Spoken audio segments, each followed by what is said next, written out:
Cabbage doesn't need to be the sad, stinky vegetable that ruins your otherwise perfect dinner. If you want to get ahead in your cabbage cooking and make some truly tasty dishes, avoid these mistakes.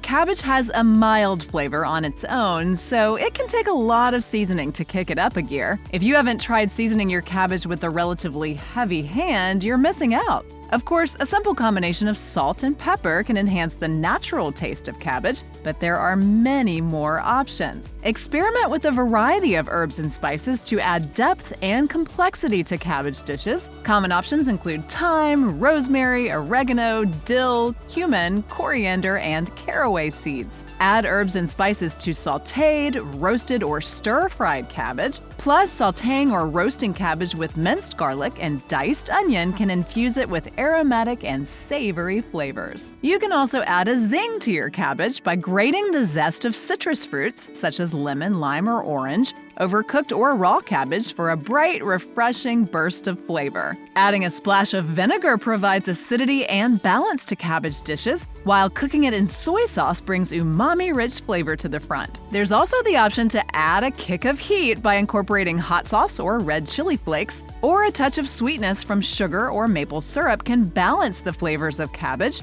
especially when combined with savory or tangy ingredients.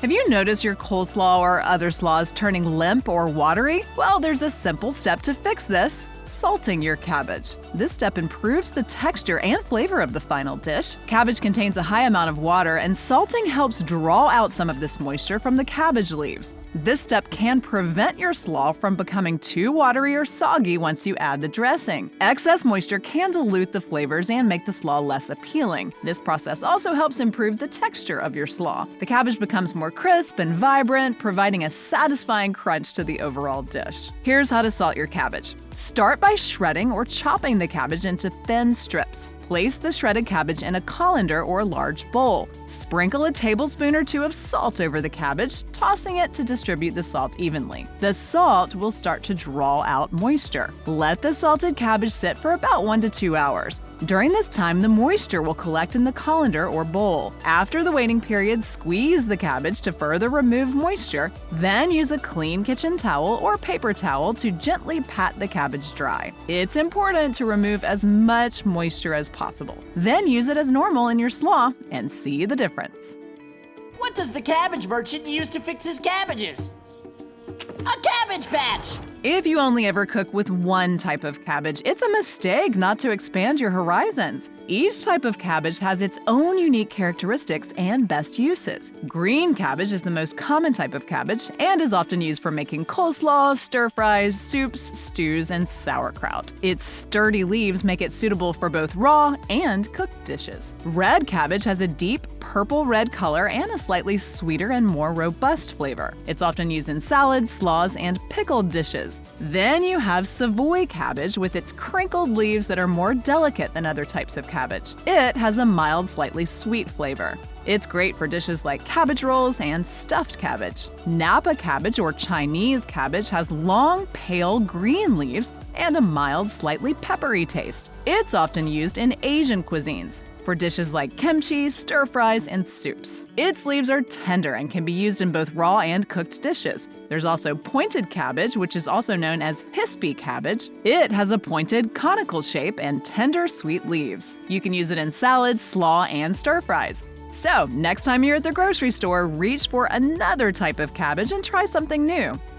If you've ever boiled green cabbage and noticed that your kitchen started smelling more like a public bathroom than a restaurant, you've been cooking it for too long. Overcooked cabbage can release sulfur compounds, which can result in a strong, unpleasant odor. This can be especially noticeable when boiling or simmering cabbage for an extended period. Overcooking cabbage also causes it to become mushy and limp. It can also lose its vibrant green color. All this makes it less appealing, both in appearance and texture. Plus, overcooking can cause a significant loss of vitamins and minerals, according to Sutter Health. These nutrients are sensitive to heat and can break down when exposed to prolonged high temperatures. What's more, prolonged cooking can alter the flavor of the cabbage, making it taste more bitter or bland rather than retaining its natural sweetness and mildness. To avoid these issues, it's best to cook green cabbage until it's tender but still retains some crispness and color. Steaming, sautéing, stir-frying, or roasting are cooking methods that can help preserve the cabbage's texture, color, and nutritional value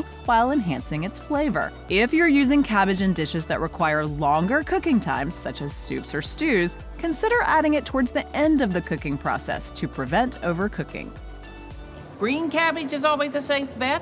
Red cabbage is good. I mean, you can't go wrong. That's the fun thing about cabbage. One of the fun things. Unlike green cabbage, red cabbage can stand up to a much longer cooking time. In fact, most braised red cabbage recipes call for a long cooking period of around 1 to 2 hours. Of course, you don't have to cook red cabbage that way, but if you've ever experimented with a long cooking time, it's worth trying. This longer cooking time gives it a soft, melt-in-the-mouth texture. Braised red cabbage is a dish made by slowly cooking red cabbage with various flavorings and liquids until it becomes tender and flavorful. The braising process helps red cabbage develop rich, complex flavors, sweet and tangy with a hint of earthiness. The natural sweetness of the red cabbage is enhanced during braising, and the tanginess comes from the addition of acidic ingredients such as vinegar or apples. Red cabbage braised over a long period becomes delectably tender, but still retains some bite. Unlike overcooked cabbage, braised cabbage should not be mushy. This dish is often cooked with a variety of aromatics and complementary ingredients. Common additions include onions, apples, red wine, balsamic vinegar, spices like cloves or cinnamon, and sometimes a touch of sugar or honey to enhance the sweetness. You can serve it as a flavorful side dish to accompany various main courses. It's a popular dish in European cuisines, particularly in German, Scandinavian, and Central European cooking.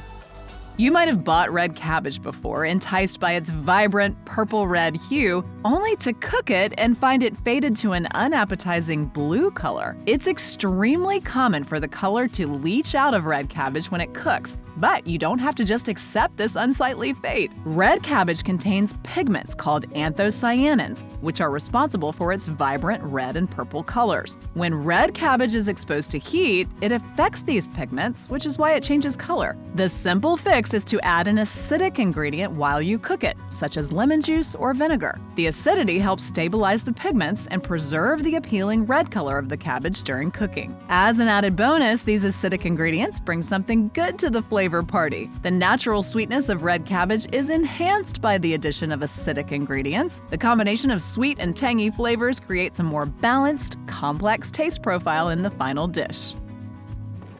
Don't suppose there's anything extra to put in?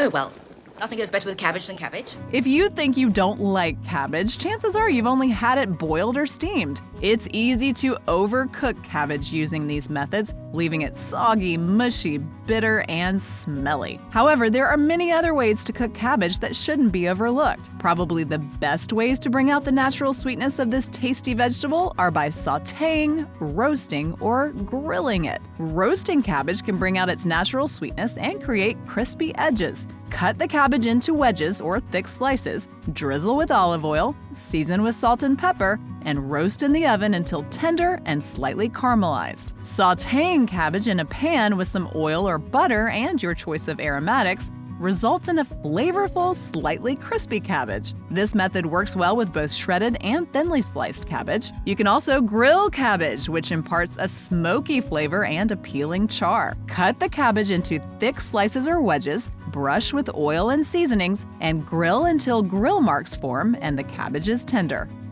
Fermenting cabbage to make sauerkraut and kimchi is a traditional method that not only preserves the cabbage, but also creates tangy, flavorful, and probiotic-rich dishes. So if you've only ever bought kimchi or sauerkraut from the store, now's the time to try making it. And it's a fairly in-depth process. Most people won't want to do it regularly, but if you love cooking and making new things, it's worth giving it a whirl. Sauerkraut is a fermented cabbage dish that originates from German cuisine. The fermentation process involves creating an environment where beneficial bacteria, mainly lactobacillus species, convert sugars in the cabbage cabbage into lactic acid, which acts as a natural preservative and gives sauerkraut its characteristic tangy flavor. It's usually made from green cabbage, but you can also use red cabbage. Kimchi is a traditional Korean dish made by fermenting vegetables, primarily Napa cabbage, with a combination of spices, aromatics, and sometimes other vegetables or seafood. Kimchi fermentation involves a similar process to sauerkraut, but with additional seasonings and flavors.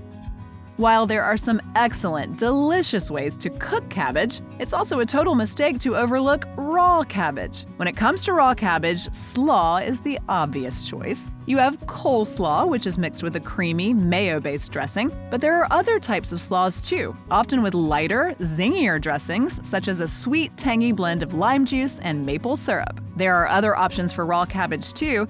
It makes a great base for salads. Combine shredded cabbage with a variety of fresh vegetables, fruits, nuts, and seeds. You can also make cabbage wraps using large cabbage leaves as a natural wrapper for fillings. It's also nice with noodles. Create a refreshing noodle salad by mixing shredded cabbage with cooked Asian-style noodles, fresh herbs, and a zesty dressing. Remember that raw cabbage has a naturally mild, slightly peppery flavor and a crisp texture, making it an excellent canvas for a wide range of ingredients and seasonings. Feel free to mix and match different flavors, textures, and ingredients to create unique and satisfying raw cabbage dishes that suit your taste preferences.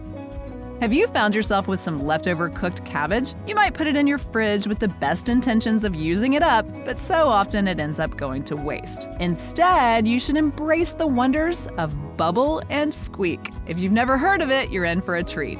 Bubble and Squeak is a traditional British dish made from leftover cooked potatoes and cabbage, which are fried together until crispy and golden. The name Bubble and Squeak is said to come from the sounds the ingredients make while cooking in the pan.